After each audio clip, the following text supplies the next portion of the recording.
Usai divonis 3 bulan penjara atas perkara tindakan pidana Undang-Undang ITE, kuasa hukum terdakwa jurnalis Asrul siap mengajukan banding. Namun pihak kuasa hukum masih tetap menunggu keputusan pasti dari Asrul. Usai menjalani proses persidangan selama 9 bulan, terdakwa Asrul akhir divonis 3 bulan penjara di Pengadilan Negeri Palopo pada Selasa kemarin 23 November 2021. Putusan majelis hakim yang dipimpin oleh Hasanuddin bahwa terdakwa Asrul terbukti secara sah dan meyakinkan melanggar Undang-Undang Informasi dan Transaksi Elektronik ITE. Kuasa hukum dari terdakwa mengaku sangat kecewa dengan putusan tersebut. Menurutnya kasus Asrul harusnya diselesaikan di Dewan Pers. Kuasa hukum terdakwa siap banding namun masih tetap menunggu keputusan dari Asrul. Menurut kami dan ahli yang kami hadirkan, ketika dia terkait dengan produk jurnalistik, maka itu kan produk dari sebuah media, produk perusahaan. Artinya pertanggungjawabannya bukan dilimpahkan kepada jurnalisnya, tapi tetap harus diminta pertanggungjawaban itu kepada media tempat dia bekerja, karena dia adalah produk dari pers, bukan produk individu lagi. Nah, inilah yang mendasari perbedaan pendapat kami yang Aliansi Jurnalis Independen menyesalkan vonis 3 bulan penjara terhadap Asrul. Ketua Bidang Advokasi AJI Indonesia, Erik Tanjung, mengatakan pihaknya akan mengawal dan mendukung upaya banding dari koalisi advokat yang mendampingi Asrul. Menurutnya putusan vonis ini sudah menyalahi surat keputusan bersama 3 lembaga, yaitu Kejaksaan, Kepolisian, dan Kemenkominfo. SKB itu menyebutkan dalam panduan penerapan UU ITE produk jurnalistik seperti yang ditulis oleh Asrul tidak dapat dituntut sebagai kasus pidana. Penerapan pasal-pasal yang secara serampangan oleh aparat penegak hukum ini menimbulkan kesan relasi asimetrik di mana Undang-Undang ITE dipakai oleh orang yang berkuasa untuk memenjarakan siapa saja. Kasus ini berawal saat jurnalis Asrul menulis artikel di media bernama .news tentang dugaan korupsi di Kota Palopo dengan membawa nama seorang pejabat di Kota Palopo. Tim Liputan CNN Indonesia. Seorang jurnalis di Palopo, Sulawesi Selatan, Muhammad Asrul, dijatuhi vonis penjara 3 bulan oleh Pengadilan Negeri Palopo. Asrul dipenjara karena menulis berita dugaan korupsi putra wali kota Palopo Farid Kasim Judas yang kemudian ini dianggap telah mencemarkan nama baik. Tapi di sisi lain, Dewan Pers mengatakan karya tulisan yang dibuat oleh Asrul ini adalah produk jurnalistik. Namun penilaian ini justru dikesampingkan dan persidangan kasus Asrul ini tetap dilanjutkan dan sampai vonis juga dijatuhkan. Banyak pihak bertanya, di mana kebebasan persnya? Apa yang sebenarnya terjadi? Kita diskusikan lebih lanjut dengan narasumber yang sudah bergabung lewat sambungan Zoom dari luar studio. Yang pertama kita sudah terhubung dengan Agus Sudibyo, anggota Dewan Pers, dan juga Miko Ginting, juru bicara Komisi Yudisial. Selamat sore Bapak-Bapak. Selamat sore. Terima kasih. Dengan Ferdi sudah bergabung dengan kita sore ini. Saya ke Pak Miko dulu kalau gitu. Pak Miko, kita ingin mendapatkan perspektif yang lebih terbuka begitu ya. Sudah tepat belum kemudian sikap hakim yang menimbang, memutuskan dan juga sudah jatuh vonis begitu ya terhadap kasus Asrul ini? Karena sejumlah pihak menyatakan bahwa penjatuhan pidana ke kasus ini dianggap keliru. Apa yang bisa disampaikan soal ini? Ya, pertama tentu ya Komisi Yudisial tidak bisa menyatakan satu putusan itu benar atau tidak, tepat atau tidak, baik atau tidak gitu ya. Karena prinsip hukum yang dianut secara universal kan yang disebut dengan res judicata itu ya. Jadi suatu putusan pengadilan hanya dapat dikuatkan atau dianulir oleh putusan yang lebih tinggi. Nah itu prosedur hukum formalnya begitu ya. Jadi saya kira Komisi Yudisial tidak dalam konteks untuk mengatakan bahwa putusan terhadap jurnalis Asrul ini itu tepat atau tidak ya. Tapi memang beberapa waktu yang lalu teman-teman dari Aliansi Jurnalis Independen itu beraudiensi ke Komisi Yudisial. Kemudian menyampaikan beberapa kasus ya, terutama kaitannya dengan kebebasan jurnalistik di Indonesia gitu. Kita bisa melihat ada kasus Nur Hadi misalnya, jurnalis Nur Hadi di Surabaya. Kemudian ada kasus ini juga ya, Asrul di Palopo gitu, dan banyak kasus-kasus lainnya gitu yang kemudian dipaparkan oleh teman-teman Aliansi Jurnalis Independen. Nah itu yang saya kira bagaimana isunya adalah bagaimana meletakkan tadi konteks hukum yang formal tadi ya, mungkin hakim melihat dalam konteks pembuktian gitu ya, yang kemudian dalam konteks pembuktian hukum itu ya secara gamblang mungkin saja ya, saya asumsi itu tidak ada yang salah. Oke. Tapi kemudian kan ada aspek-aspek lain ya kan, ada aspek demokrasi, ada aspek transparansi, ada aspek akuntabilitas terhadap penyelenggaraan pemerintahan yang kemudian dijalankan oleh teman-teman jurnalis, misalnya begitu. Nah, saya kira ini memang dua hal yang makin hari saya perhatikan ya, itu makin urgent untuk dibicarakan. Gitu. Bagaimana mempertemukan sebenarnya kebutuhan kita terhadap hukum formal di satu sisi memang juga digunakan untuk melindungi hak manusia kan harusnya gitu.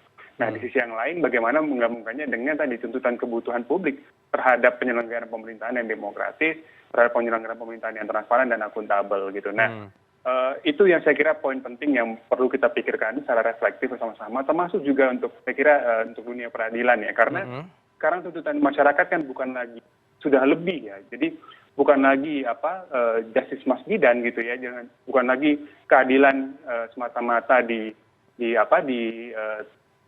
dilakukan gitu ya, dijatuhkan, tapi juga justice must be seen gitu. Jadi keadilan itu juga harus dirasakan kan. Nah, ketika tuntutan publik semakin mengkristal dan semakin membesar, saya kira juga ini yang menjadi tantangan bagi dunia peradilan kita, terutama dunia hakim dan pengadilan ya, untuk menangkap aspirasi publik itu gitu.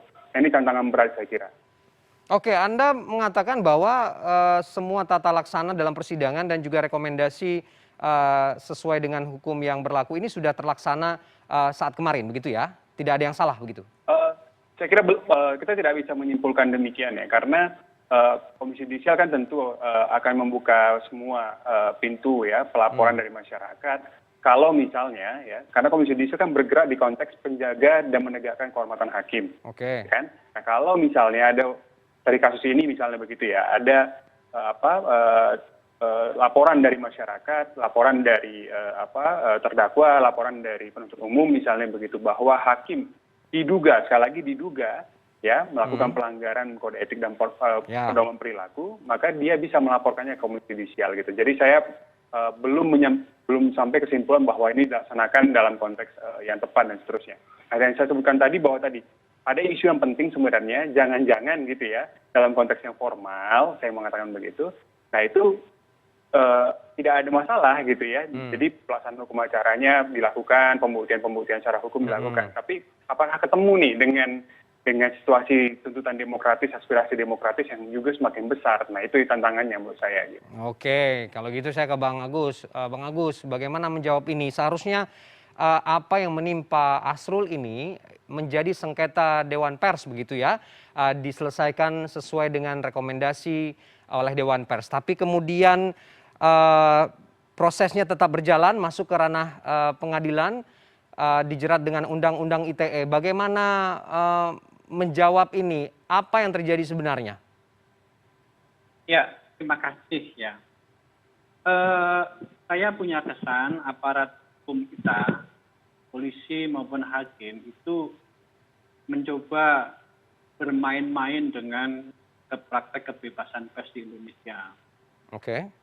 Yang mungkin mereka tidak sadar adalah mungkin mereka pikir artinya cuma 3 bulan gitu ya. Tapi sanksi pidana 3 bulan, 3 tahun atau 3 hari bagi dunia internasional itu sama saja. Dunia internasional akan melihat bahwa praktek pemidanaan terhadap pers terjadi di Indonesia. Dan situ hampir pasti akan merendahkan, akan menurunkan indeks kemerdekaan pers di Indonesia dan indeks demokrasi di Indonesia. Itu yang harus kita tekankan kepada penegak hukum, gitu ya. Mungkin mereka berpikir, pidananya cuma 3 bulan. Tetapi sama saja. Jadi setiap praktek pemidanaan terhadap pers, bisa jadi memang medianya salah ya. Tetapi pemidanaan terhadap pers dengan menggunakan undang-undang di luar undang-undang pers, itu dampaknya terhadap demokrasi di Indonesia, terhadap citra Indonesia di mata internasional sama saja. Akan memperburuk citra Indonesia di mata dunia internasional. Dan yang akan terkena pertama-tama adalah rezim pemerintahan Presiden Jokowi Ma'ruf Amin ini. Oke, Bang Agus, Anda harus ditegaskan kepada kita semua, kepada para penegak hukum Indonesia.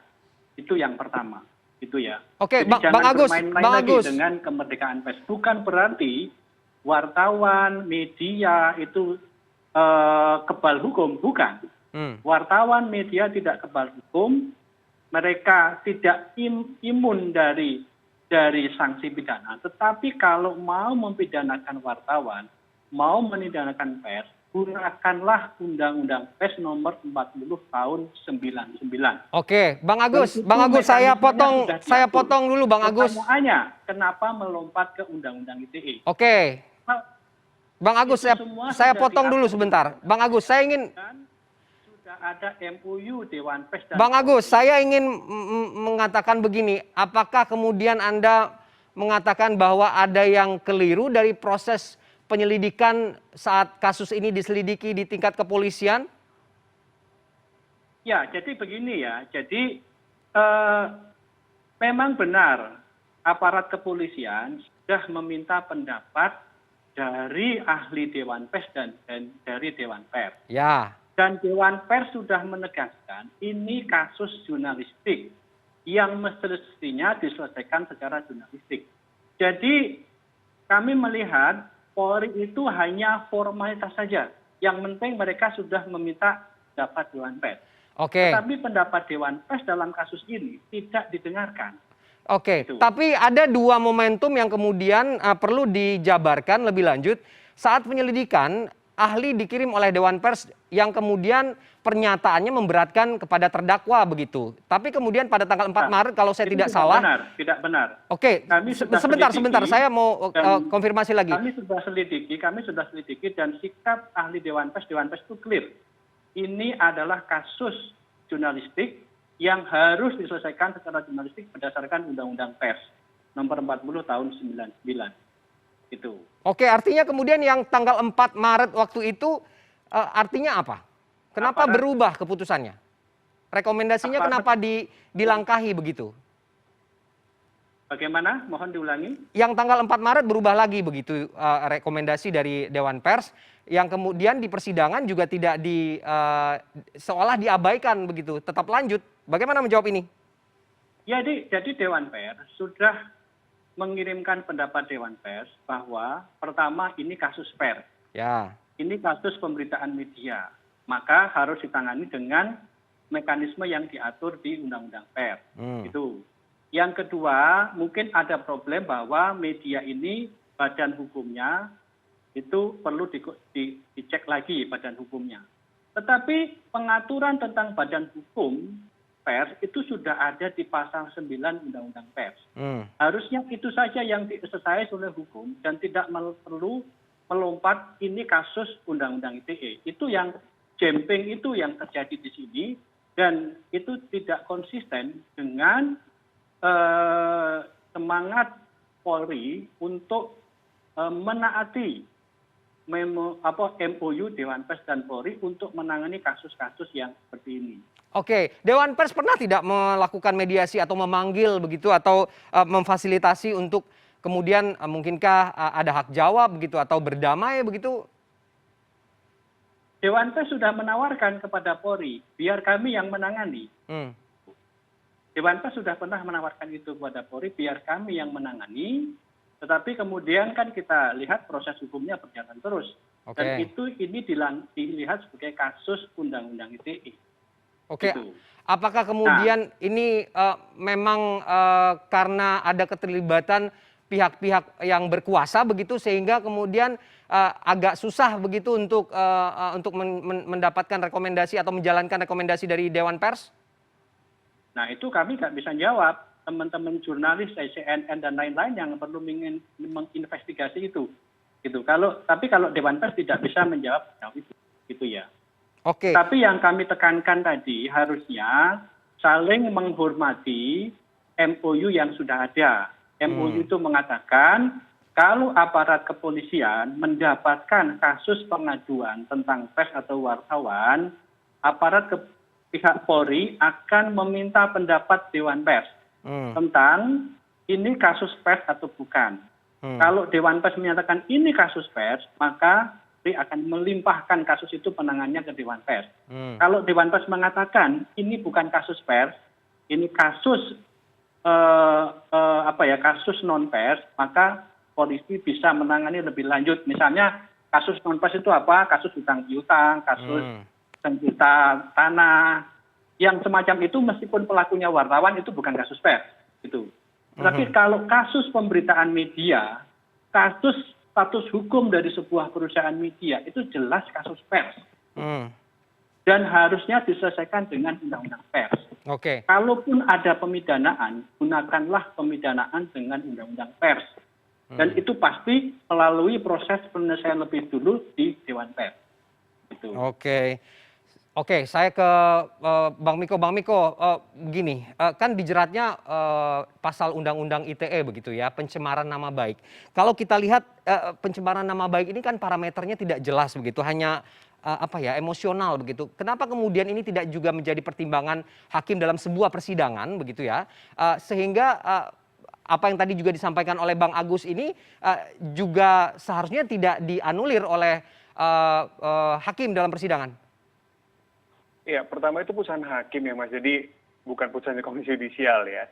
Jadi posisi Komisi Yudisial kan dalam konteks menjaga dan menegakkan kehormatan hakim, salah satunya dalam melakukan pengawasan terhadap hakim justru gitu. Nah ini yang saya katakan bahwa saya nggak mengerti misalnya dalam konteks persidangan itu kepolisian menggunakan pasal apa dari penyidikan, lalu penuntutan jaksa menggunakan pasal apa dan kemudian dituntut berapa tahun, lalu hakim berapa tahun divonisnya gitu ya.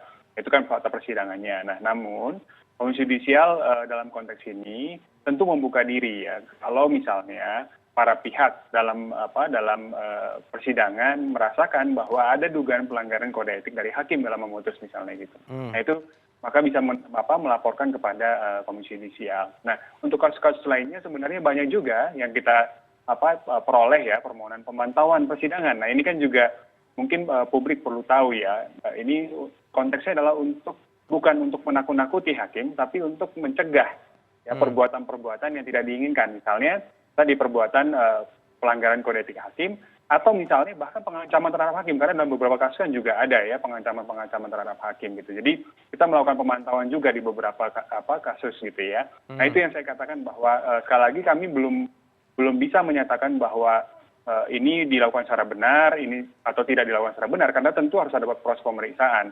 Dan Komisi Yudisial itu bisa melakukan pemeriksaan secara inisiatif gitu ya. Nah, tapi kemudian karena para pihak yang melakukan persidangan itu lebih banyak tentu informasinya dan keterangannya, maka kalau memang dirasakan ada dugaan pelanggaran dari hakim, maka bisa melaporkan kepada Komisi Yudisial. Nanti Komisi Yudisial akan memverifikasi dan kemudian memanggil bahkan hakimnya dan para pihak gitu ya, untuk membuktikan apakah memang ada dugaan pelanggaran perilaku dari kasus ini. Gitu. Terkait dengan tadi apakah ini undang-undang ITE, apakah harusnya ke Dewan Pers gitu. Saya kira Mas Agus sudah menjelaskan secara lengkap tadi ya, dan tidak dalam domain Komisi Yudisial untuk menyatakan harusnya di Dewan Pers misalnya begitu, atau harusnya tidak undang-undang ITE gitu, bukan domainnya Komisi Yudisial begitu. Oke, kita tunggu bagaimana kemudian kasus ini bergulir. Kabarnya memang Asrul akan mengajukan banding begitu ya, masih pikir-pikir untuk langkah tersebut. Juga bagaimana memastikan Dewan Pers akan tetap hadir untuk mendampingi teman-teman pers begitu, sesuai dengan aturan hukum yang berlaku. Terima kasih Bang Miko dan juga Bang Agus sudah bergabung dengan CNN Indonesia Newsroom sore ini. Selamat sore. Terima kasih, salam sehat, terima kasih.